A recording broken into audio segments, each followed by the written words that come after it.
DBT has certainly been a part of everybody's process. Of course, I love to hear that because, I'm obsessed with DBT. So, and that's all we do. So, like, what have you seen? Like, what changes can you say that you saw from it?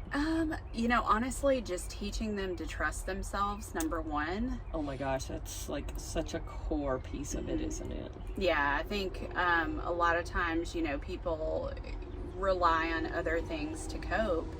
And when they realize that they don't have to, and that they can have self-reliance and find themselves again, because a lot of times, by the time they're talking to me, they've lost all sense of themselves, they've lost all sense of purpose, and getting those DBT skills involved to recenter them and get them back in their bodies and get their mind and body connected again.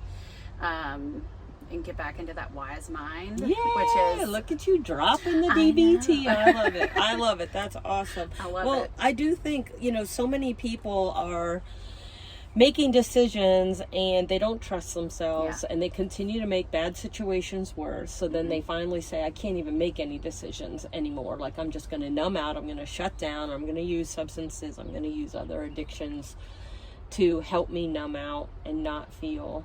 And that's when people around them are saying... That's what they see. Right. That's what they see. Those are those outward symptoms that we see. And then it's like, oh, you're an alcoholic. Right. Well, no. Right. Not necessarily. I mean, yes, alcohol is definitely a problem in that situation, but there's a lot more under the surface that needs to be sifted through and talked about.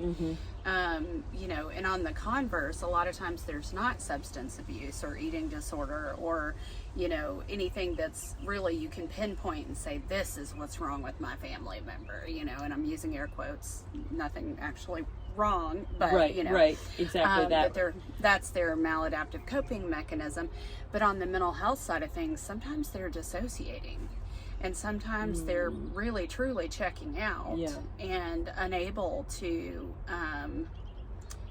recognize what's going on. Right. And I've seen DBT be incredibly helpful in those scenarios.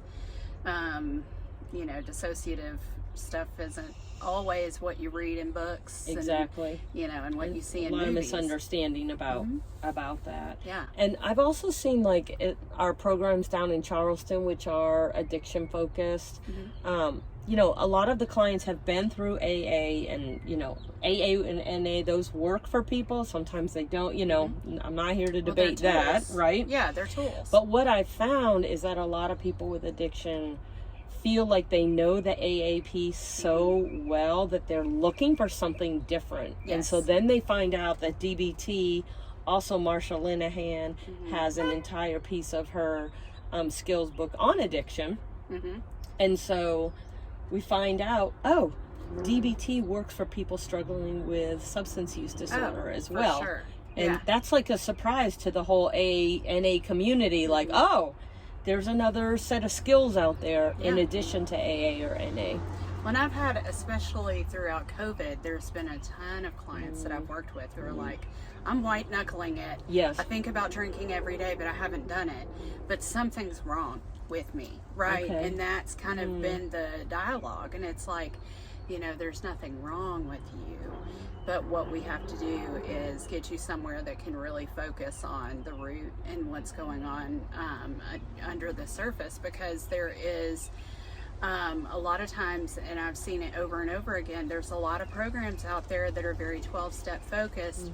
Not that that's a bad thing, because I think it's a good tool to use, and that community and all of that is great for those clients. What they're missing is the mental health and trauma piece.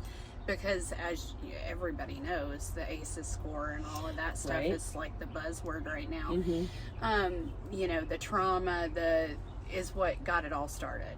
So they're going to treatment, they're removing the substance, they're getting the 12-step piece in that community, but they're missing a whole slice of that pie.